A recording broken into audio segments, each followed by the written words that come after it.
kasihi. Kami melihat begitu banyak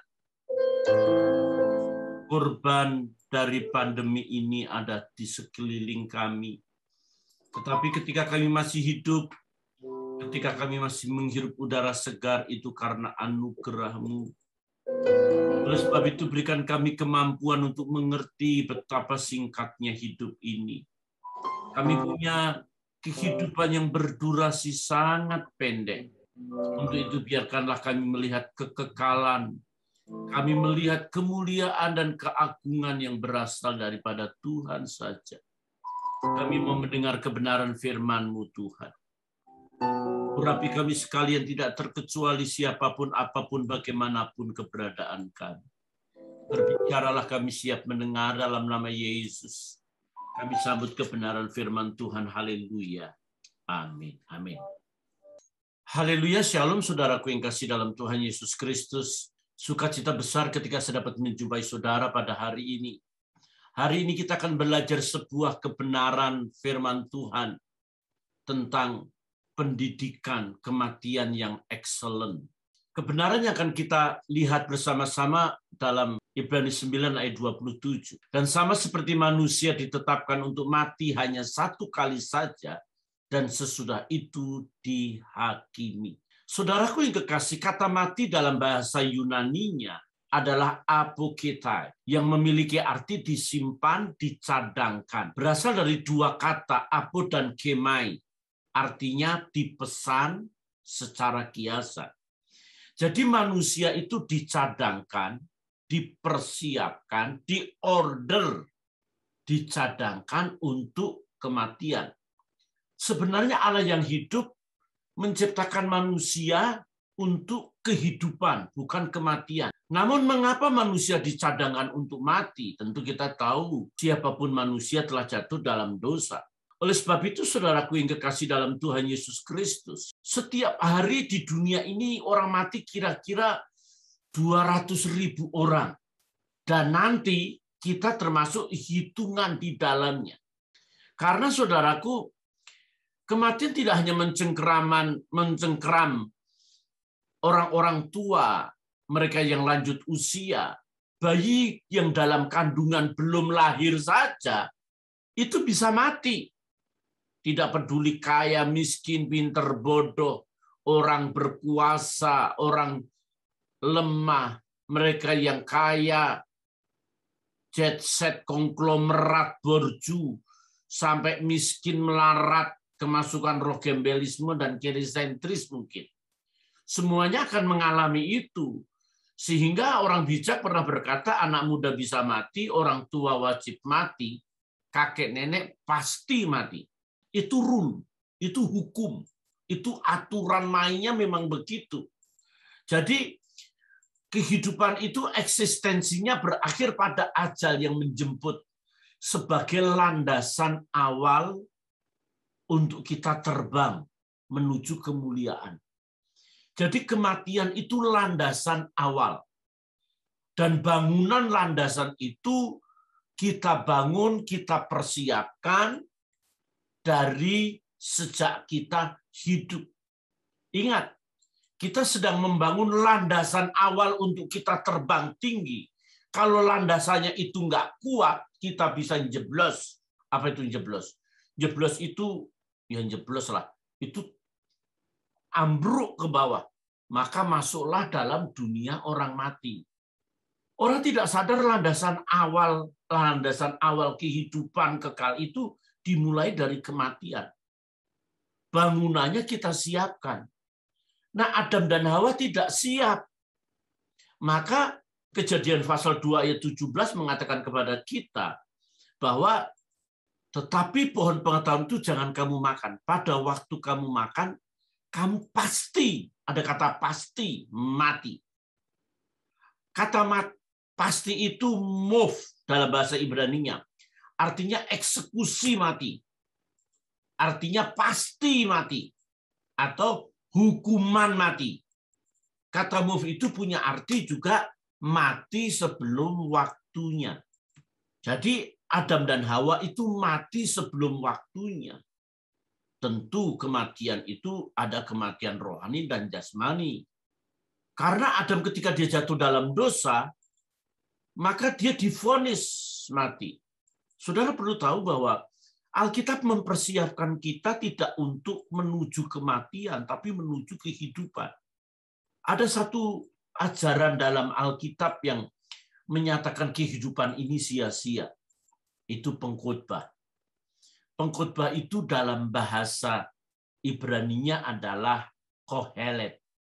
Artinya dari dasar kata kahal, berkumpul atau orang mengadakan berbicara dalam suatu perkumpulan. Itu arti daripada kohelet. Kata pengkhotbah itu kohelet. Kalau dalam Septuaginta, kata itu memiliki arti eklesiastes, yang memiliki arti serangkaian ajaran dari seorang pengkhotbah. Dan pengkhotbah itu mengatakan segala sesuatu itu sia-sia. Nggak ada artinya you punya gelar tinggi-tinggi. Nggak ada artinya you kaya. Semua itu sia-sia. Bayangin seorang raja yang sedemikian rupa punya kekayaan yang tidak ada batasnya. Punya istri 1000. Tapi dia pernah kecewa kepada Ratu Seba yang pulang kampung. Harusnya kan dia tinggal di sana. Tapi dia begitu kecewanya, dia tinggalkan raja. Sehingga raja begitu frustasi. Nggak ada artinya 1000 istri. Nggak ada artinya kekayaan. Itu mungkin cintanya cinta mati ya. Itu salah satu faktor kesia-siaan. Hidup ini sangat sia-sia bila diperhadapkan dengan kematian. Tetapi sebetulnya pengkhotbah itu berisi paradoksal. Sesuatu yang paradok. Apa yang dikatakan itu berbeda dengan realitas yang ada. Jadi ketika pengkhotbah hidup ini tidak bermakna sia-sia bila diperhadapkan dengan kematian, sebetulnya pengkhotbah ingin berkata bahwa hidup ini sangat bermakna dan berarti, tidak ada yang sia-sia. Segala yang kita miliki bila kita berjumpa, kita bertemu dengan Tuhan Sang Khalik langit dan bumi, yakni Allah Abraham, Ishak, dan Yakub. Allah yang dikenal bangsa Israel, Elohim Yahweh. Allah yang dikenal orang Kristen dalam Alkitab, yakni Yesus Kristus yang kita sembah. Oleh sebab itu gereja itu berasal dari kata eklesia. Kalau pengkhotbah itu eklesiastes, ini eklesia eklalio dipanggil keluar dari dunia, masuk dalam sebuah persekutuan untuk memuliakan dan memuji Tuhan. Gereja bukan gedung, gereja bukan bangunan fisik, bangunan yang mentereng. Gereja yang sebenarnya adalah tubuh orang-orang percaya. Sehingga harus dipahami, kalau kita ini gereja, kita harus menganggap dunia ini adalah sia-sia, kesia-siaan. Oleh sebab itu, Paulus mengatakan kepada kita bahwa kita tidak boleh melekat, kita tidak boleh menyatu hasrat desire hati kita ini, tidak boleh sungguh-sungguh tenggelam dalam kenikmatan dunia. Kita tahu bahwa kehidupan daging itu tidak berkenan kepada Allah. Saudara-saudaraku yang kekasih dalam Tuhan Yesus Kristus, kata eklesia itu sama dengan pengkhotbah yang menganggap dunia ini sia-sia dan tidak berarti apapun tanpa kehadiran Kristus, tanpa kehadiran Roh Kudus di dalam hidup kita. Oleh sebab itu, saudara-saudaraku yang kekasih di dalam Tuhan Yesus Kristus, saya ingin mengajak saudara melihat bahwa dunia ini memang akan dihancurkan dalam hitungan waktunya Tuhan. Unsur-unsur dunia akan di bumi hanguskan. Dan gereja harus mengajarkan, mengingatkan bahwa hidup ini sia-sia tanpa kehadiran Tuhan dan takut akan Tuhan. Gereja harus mengajarkan kematian secara masif, progresif, komprehensif, dan berkesinambungan, dan terstruktur dan teratur. Gereja tidak boleh mengajarkan kematian secara konyol kepada jemaat. Jemaat di benaknya hanya mati, sehingga hidupnya begitu pesimis, hidupnya begitu reaktif. Untuk apa saya jadi kaya? Untuk apa saya jadi terkenal? Untuk apa saya jadi pinter? Toh hidup ini akhirnya juga kematian. Ini indoktrinasi yang salah. Bahkan ada beberapa gereja yang mengajarkan kematian dan menyatakan bahwa semuanya untuk Tuhan. Hidup ini untuk Tuhan. Jual semua. Serahkan kepada gereja. Maka jemaat yang kena hipnotis indoktrinasi dari pendeta yang sontoloyo itu yang saya katakan ya, termakan itu. Maka dia jual hartanya, dia persembahkan kepada gereja, dia sumbang gereja. Ini kata Pak Pendeta, saya melakukan yang terbaik, hidup ini untuk Tuhan. Jangan mengumpulkan harta di dunia. Maka dia jual segala sesuatunya untuk gereja. Dan lihat realitasnya. Pendeta menjadi kaya. Pendeta menjadi borju. Rumahnya mewah, miliaran. Mobilnya build up. Pakaiannya branded. Tahu branded, saudara ya? Istrinya tasnya aja lipitong itu ya. Aduh, saudaraku yang kekasih. Padahal itu persembahan jemaat, perpuluhan jemaat yang jual nasi uduk gado-gado. Sebagian perpuluhan dari orang yang jual cireng. Tahu cireng, saudara ya? Sementara pendetanya makan di restoran mewah. Karena hidup ini diindoktrinasi soal kematian dengan kesalahan yang fatal. Kalau diajar kematian, orang itu mulai harus proaktif, positive thinking, optimis, melakukan pekerjaan demi pekerjaan yang maksimal, bisa menjadi kaya supaya memperkaya orang, bisa diberkati dan memberkati orang lain, dipulihkan supaya memulihkan orang lain. Begitu semangat bahwa di balik segala sesuatunya ada yang namanya kemuliaan, ada yang namanya upah di surga. Oleh sebab itu, saudaraku yang kekasih dalam Tuhan Yesus Kristus, kita harus menyadari bahwa hidup ini begitu pentingnya mempersiapkan diri untuk membangun landasan awal menuju kekekalan nanti, saudaraku yang kekasih. Alkitab mencatat, berbahagialah orang yang mati di dalam Tuhan. Di dalam. Kalau di dalam itu, saudaraku yang kekasih, aduh kita bahagia dah.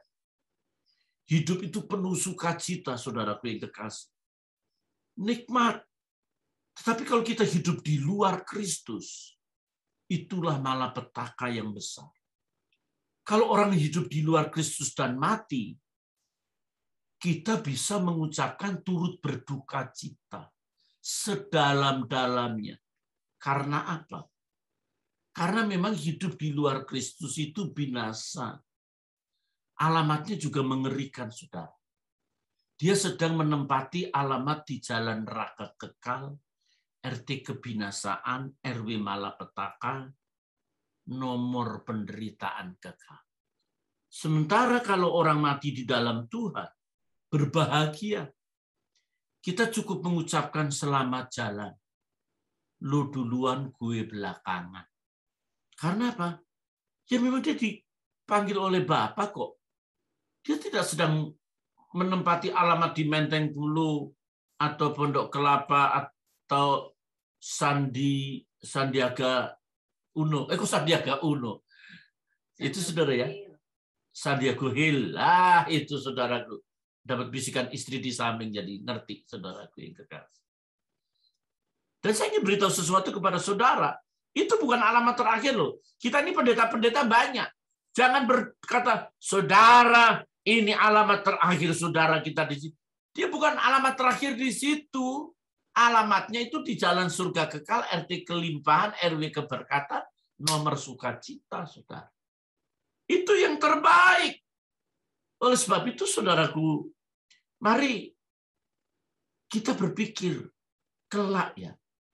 Betapa indahnya kita berjumpa dengan Tuhan. Saya guru SMP. Saya mengajar dengan sungguh dan serius. Ada beberapa anak saya sudah bertobat.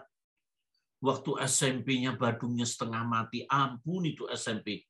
Badungnya udah setengah setan, 3/4 iblis. Astaga naga. Tetapi ketika saya khotbah di sekolah Alkitab, ada seorang anak cium tangan saya. Dia berkata, Pak Guru, kamu siapa nak? Saya murid Bapak di SMP. Ada sukacita. Sudah 4, saudara. Sudah 4 jadi hamba Tuhan, jadi pendeta. Selama 30 tahun, 2 tahun lagi saya pensiun. Itu aja udah sukacita. Apalagi nanti kalau di surga, orang ini berlari-larian dan berkata, Tuhan, Tuhan, itu guru saya, Tuhan. Itu yang mengajar saya untuk mengenal Engkau. Itu bahagia, saudara yang kekasih. Alkitab mengatakan kepada kita ya, kebahagiaan itu ketika Tuhan bisa berkata, baik sekali perbuatanmu itu, hai hambaku, yang baik dan setia. Engkau telah setia memikul tanggung jawab dalam perkara yang kecil. Aku akan memberikan kepadamu tanggung jawab dalam perkara yang besar. Masuklah dan turutlah dalam kebahagiaan Tuhan. Matius 25 ayat 23. Sabaslah. Ada karpet merah digelar, kita masuk. Ketika Stefanus dirajam batu, dia melihat langit terbuka. Yesus berdiri dan menyambut kehadirannya. Itu loh kematian yang excellent. Kematian yang anggun, bermartabat, dan excellent terakhir. Wih, indah, saudara. Jangan sampai, saudara, kita sudah melayani, kita sudah memakai nama Yesus, setan kita usir. Kita datang, Yesus berkata, nyalah daripadaku kamu sekalian pembuat kejahatan. Matius 7 ayat yang ke-23. Nyah, aku sudah setia melayani. Oleh sebab itu kalau melayani jangan cari hidup. Kalau melayani itu memberi hidup. Melayani itu berkorban, jangan makan korban. Ada banyak pendeta makan korban, jemaat. Melayani itu dengan kerendahan hati, bukan kesombongan. Hamba itu dari dulu itu tetap jongos. Sesama jongos dilarang mendahului. Coba sekarang kalau pendeta besar, jemaat ribuan melihat pendeta lain dengan jemaat cuma 100.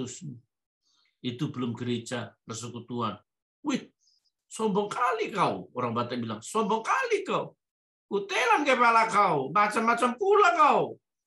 Dia katakan kita pada jemaat yang 100 belum jemaat masih persekutuan, doakan kurang ajar, sombong banget tuh.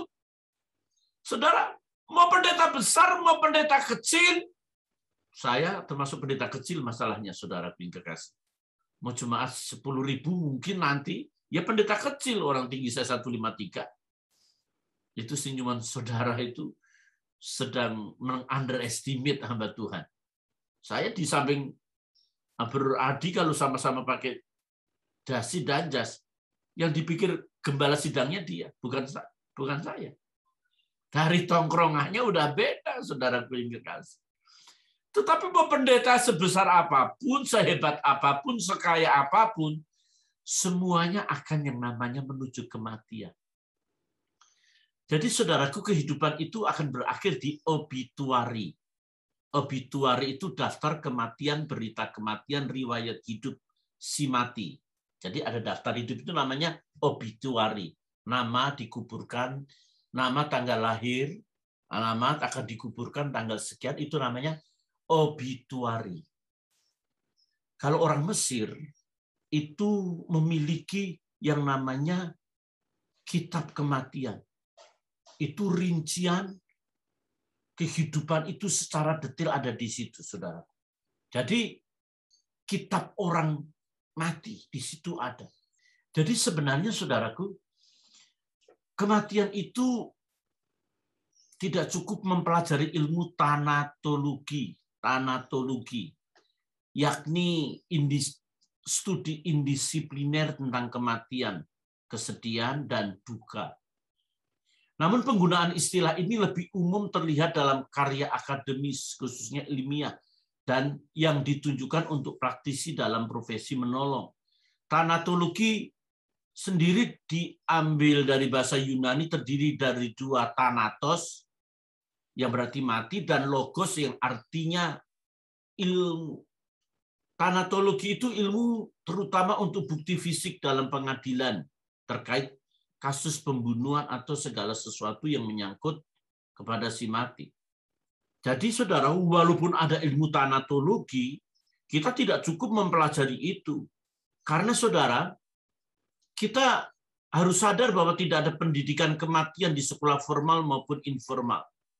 Bahkan tidak ditemukan di tempat-tempat kursus manapun juga.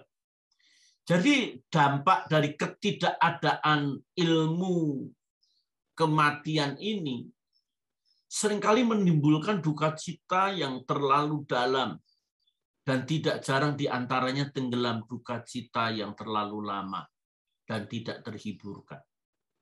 Pendeta yang tidak siap ditinggal pasangannya pun belum tentu dia tidak berada dalam kedukaan yang terlalu dalam. Ya, memang harus diakui, stres yang pertama manusia itu adalah ditinggal mati orang yang dikasihi. Kalau seorang suami ditinggal, istrinya meninggal, terus kemudian dia berkata, merdeka, saya bebas, itu laki kurang ajar. Berarti sudah punya selingkuhan. Sebaliknya juga begitu. Suami yang ditinggal mati, istri yang ditinggal mati suaminya, ada kesempatan lagi nih. Syukurlah suamiku yang egois, jahat, mampus lu. Nah, berarti itu rumah tangganya nggak beres, saudara. Nggak ada itu suami yang ditinggal mati, istri terus nyanyi. Sekarang saya sudah bebas. Sekarang, itu nggak ada, itu nggak boleh, itu saudara keras. Dan saya beritahu sesuatu kepada saudara, ya, saya seringkali pendeta pun terkadang nggak siap. Saya mengubur seorang suami dari seorang gembala sidang. Istrinya tidak sanggup melihat suami. Saya dulu punya aturan main ketika peti mati diturunkan ke bawah, sang istri atau suami harus menyaksikan. Ketika lagi mau diturunkan, udah siap-siap, istri pingsan. Nunggu dia bangun, lihat lagi, pingsan lagi. Hampir 30 menit begitu. Karena tidak siap. Tapi itu berkat bagi saya, saudara. Karena istrinya itu tidak bisa melihat kesukaan suami yang ada di rumah. Salah satu kesukaan suaminya itu membaca buku. Dan bukunya, perpustakaannya itu banyak. Dan dia berkata, Pak Ding, saya tidak bisa melihat buku-buku suami saya. Tolong segera datang, Pak Ding. Ambil semua perpustakaan suami saya. Saya bilang, haleluya, puji Tuhan, Hosana Maranatha, sole Dio sola gracia. Dan itu hobi saya buku. Kenapa buku saya bisa banyak? Salah satunya itu cuma satu-satunya lah, saudara. Ya. Kuburan saya, saudaraku, buku saya itu banyak, hampir 5.000. Bahkan pembantu saya pernah kurang ajar sama saya, karena seringkali saya suruh untuk bersihin buku. Dia ngomong gini, Pak, bukunya banyak banget, Pak. Mungkin dia capek kali, saudara. Ya. Mungkin nanti Bapak kalau mati dikubur pakai buku ya, Pak. Kurang ajar itu pembantu. Untung dia udah keluar, saudara. Saudara, saya ingin katakan sesuatu kepada saudara. Fakta kematian itu menjadi pelajaran penting bagi kita yang masih hidup. Yang tidak satu pun bisa menghindarinya. Memang khotbah kematian itu bukan topik populer. Khotbah kematian ini kan karena spiritual bencana yang paling terakhir itu roh kematian. Dan ini masih ada durasinya panjang. Nanti saya akan berbicara bagaimana yang namanya tempat penampungan, intermediate state. Orang mati itu kemana? Di tempat penampungan itu apa yang terjadi? Terus dia kemana? Mengapa Yesus mengatakan bahwa orang mati itu harus di Firdaus? Orang percaya itu di Firdaus. Sementara orang mati di luar Tuhan itu yang namanya Seul itu. Hades. Tapi nggak populer, saudara. Kematian itu nggak populer. Saya tidak sedang ikut-ikutan. Saya tidak sedang latah. Tetapi memang ini penting. Pengetahuan ini memang sangat vital. Dan harus diajarkan. Orang hidup harus berani mati. Kalau orang tidak berani mati, dia belum tentu hidup, saudaraku yang kekasih. Jadi, kita harus cerdas. Dan spiritualitas kita dewasa sehingga kita bisa mengantisipasi ketika tanda-tanda kematian itu menjemput kita. Karena kita sedang akan melewati perjalanan ke teritorial yang berbeda dan perlu persiapan dalam menempuhnya dengan cukup, saudaraku yang kekasih. Hidup ini sebentar kok, saudara. Orang Jawa itu punya pepatah, urip iku mung mampir ngombe. Itu bahasa Dewa. Ya. Pasti Tiardi tahu nggak artinya urip iku mung mampir ngombe? Bro, Adi tahu nggak bro artinya apa? Hidup di dunia itu hanya numpang minum doang. Oh, ini udah Batak itu nih, udah nggak Batak build up ini, itu udah assembling ini. Berarti dia udah kumpulannya banyak orang Jawa. Belasteran, Pak. Berapa? Belasteran Jawa. Oh, belasteran Jawa. Oh, Bu. Piye tole ya. Urip ki mung mampir ngombe, hidup ini cuma singgah untuk minum saja. Jadi, saudaraku yang kekasih dalam Tuhan Yesus Kristus, sekali kita diingatkan bahwa kita ini sedang diibaratkan membangun landasan awal dalam kematian. Hidup ini prototipe, model yang kita bangun nanti di sana. Hidup ini bagikan buku yang kita tulis. Dan nanti kita baca di sana bagaimana. Kalau mengingat zaman digital sekarang, kita hidup ini streaming. Hidup kita ini on air. Dan tayang ulang sesudah kita mati nanti. Dalai Lama, itu tokoh Hindu yang luar biasa itu ya. Dia mengatakan begini, kematian adalah bagian alami kehidupan. Cepat atau lambat, kita pasti menghadapinya. Dalam sambutannya dalam buku kematian, dia mengatakan begini. Ada dua cara untuk menghadapi kematian. Yang pertama, cuek, masa bodoh, mengabaikan. Yang kedua, menghadapi dengan prospek berpikir jernih mengenai kematian, mengurangi duka yang diakibatkannya. Jadi yang pertama, kita jangan cuek. Mungkin kalau kita masih muda, ya nanti aja deh.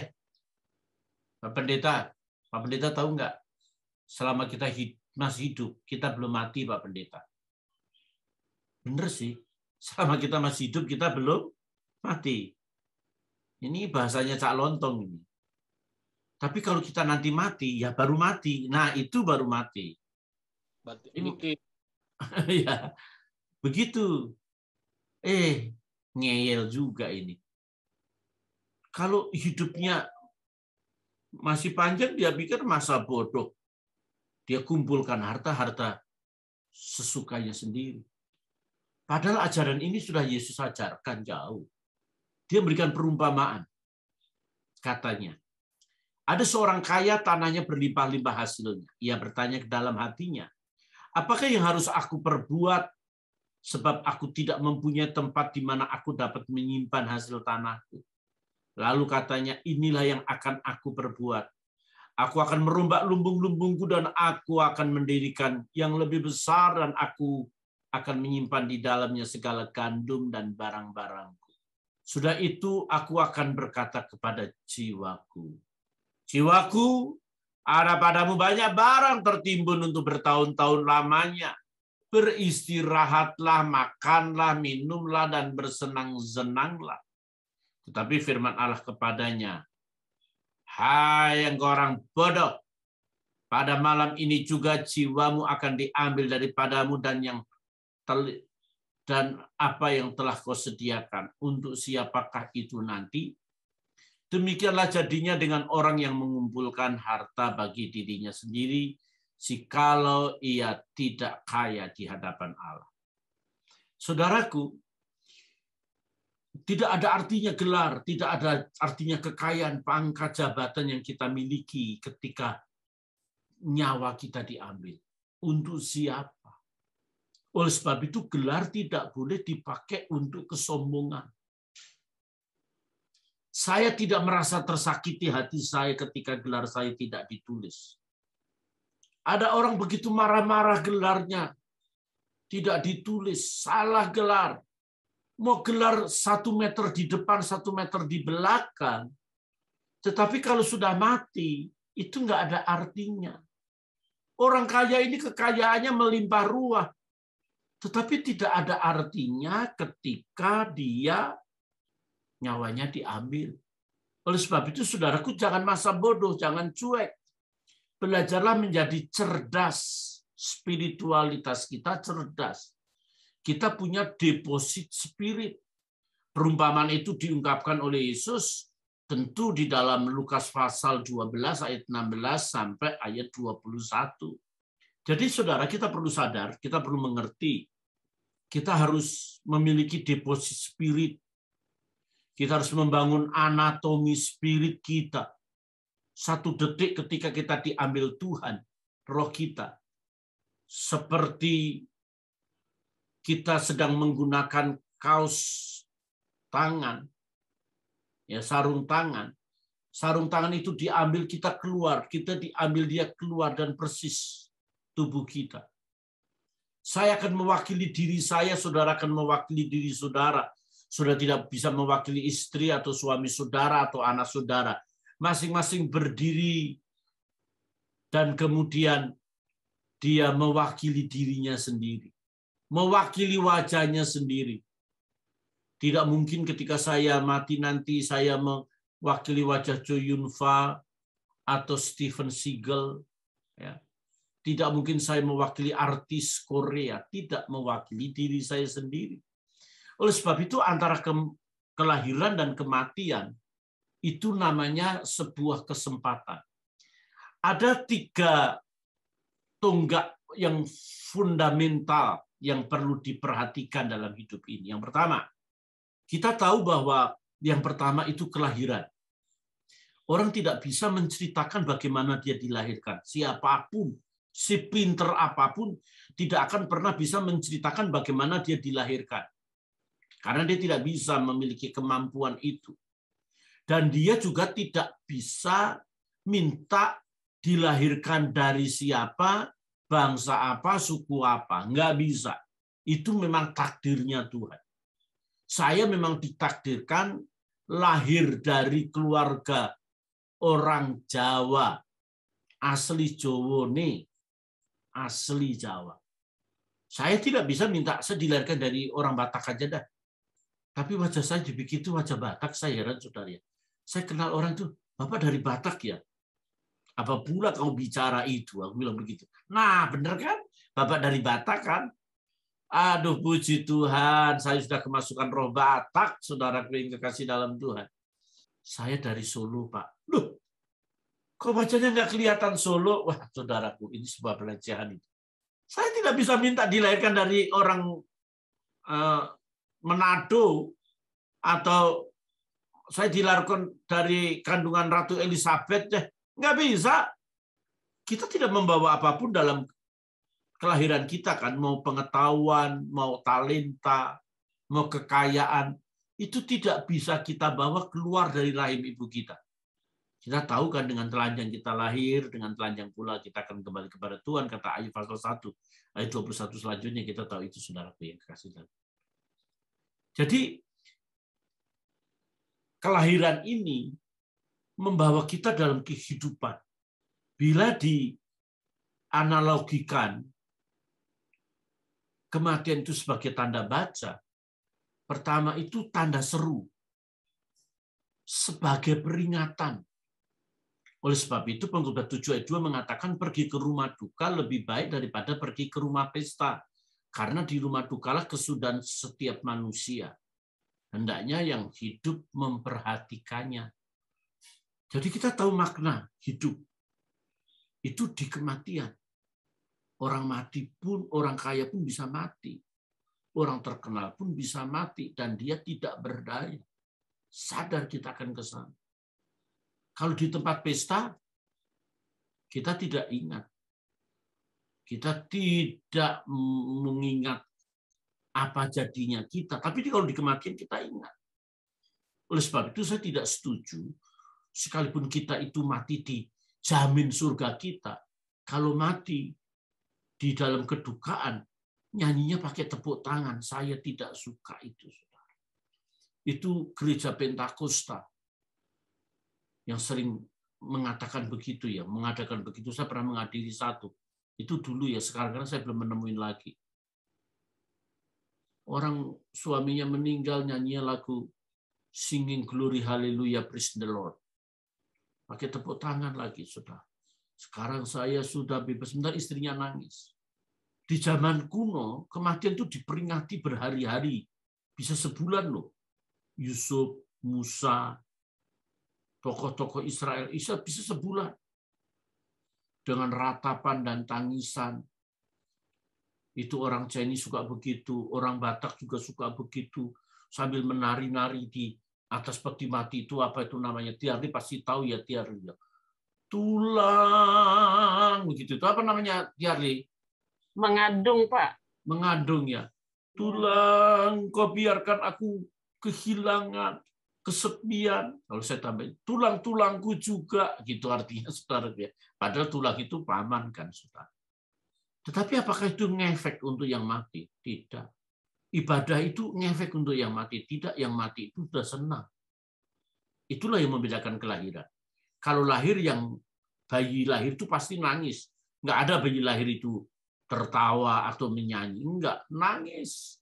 Sementara di sekelilingnya tertawa. Yore, lahir kayak papanya, kayak mamanya, hidung dan bibirnya simetris. Aduh, cakep, seneng. Tapi kalau orang mati, yang mati itu dia tertawa bebas lepas dari dunia ini. Sekelilingnya nangis. Kenapa? Ya memang rule-nya begitu. Oleh sebab itu doa-doa itu tidak berpengaruh kepada yang mati, berpengaruh untuk yang hidup, saudaraku yang kekasih. Mau jingkrak-jingkrak, didoakan 1000 orang, kalau hidupnya jahat-jahat aja masuk neraka. Bagaimana jadinya alam supranatural kalau bisa diintervensi dengan yang natural? Nggak bisa. Dunia orang mati, dunia orang hidup itu bedanya jauh, bagaikan langit dan bumi.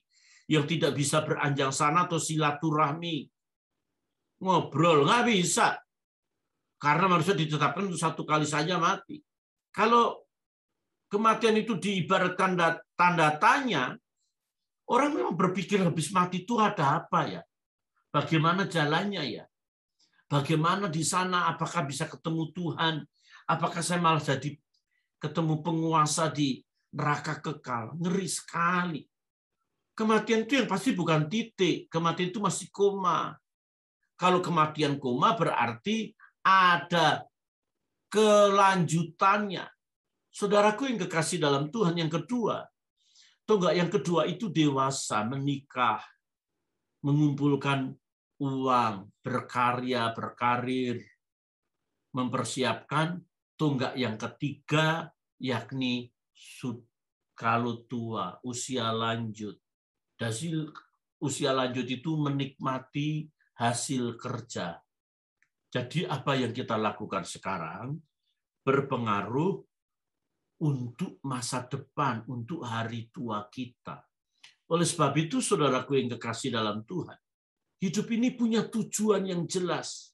Sokrates pernah mengatakan, meskipun manusia dilahirkan ke dunia bukan karena kehendaknya, bukan berarti manusia tidak mempunyai kebebasan dan tanpa tujuan. Manusia memiliki tujuan. Tujuan manusia adalah kebahagiaan. Tujuan tersebut ada dua. Pertama, tujuan sementara, sedang kedua, tujuan hakiki manusia itu. Tujuan sementara adalah perbuatan dan tindakan yang ingin kita capai demi tercapainya tujuan lain. Sedangkan tujuan sementara ini tidak ada batasnya, nggak akan bakal puas di dunia ini. Tetapi tujuan hakiki manusia ialah tujuan akhir yang tidak ada tujuan lain. Cuma satu, kalau surga, surga, kalau neraka, neraka. Sudah itu aja. Jadi saudaraku, terlepas dari tujuan hakiki ini, manusia akan kehilangan esensi hidup yang sesungguhnya. Jiwanya terhilang tanpa Kristus. Oleh sebab itu, harus diakui, hidup ini kita perlu serius menghadapi kehidupan bersama Tuhan. Karena pola pikir orang Amerika, kematian itu awal dari perjalanan. Kalau Polandia mengatakan kematian itu akhir dari segalanya.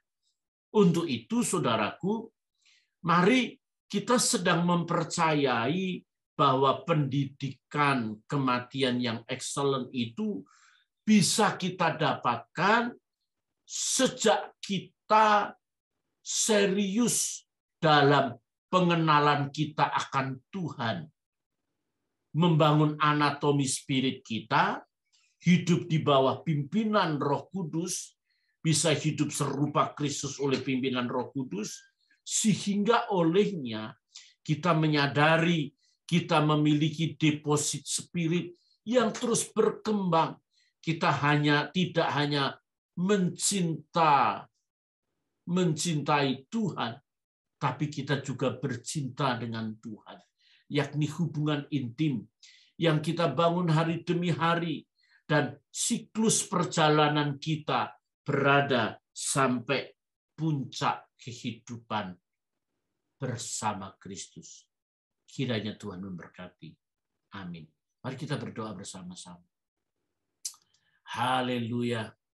Sungguh Tuhan, betapa kami bersyukur untuk banyak perkara-perkara besar yang Tuhan berikan bagi kami. Sehingga kami boleh menikmati kebersamaan dengan Tuhan. Kami dapat menikmati kami masih hidup dan kami akan tetap hidup bersama Tuhan. Engkau berkati seluruh umat-Mu yang mendengar kebenaran firman-Mu, agar kami dapat memiliki kehidupan yang excellent, sehingga kami boleh menikmati hari-hari akhir kami nanti dengan yang excellent juga. Terima kasih Engkau berkati jemaat-Mu yang mendengar, umat-Mu yang hadir beribadah hari ini Tuhan. Kami memuji Tuhan untuk semua kebaikan dan kasih setia berkat rahmat Tuhan melimpah. Dan ampuni kami kalau kami seringkali gagal dalam kami melihat hubungan kami dengan Tuhan. Ajar Tuhan semua halangan-halangan yang menjauhkan kami mencintai Tuhan, halangan-halangan di mana kami tidak melekat kepada Tuhan, Engkau jauhkan itu daripada kami. Untuk itu Bapa, Engkau berkati seluruh jemaat-Mu, umat-Mu yang hadir. Saudaraku, angkatlah kedua tangan-Mu dan terimalah berkat terbaik yang Bapa di surga miliki dalam kasih sayang Yesus Kristus, Tuhan dan Juru Selamat-Mu, serta persekutuan, penghiburan, kekuatan, pemulihan, dan pengurapan Roh Kudus turun atas-Mu sekarang, sampai Maranatha, Yesus Kristus datang kedua kali. Setiap yang percaya dan diberkati berkata, Amin. Amin. Tuhan memberkati saudaraku.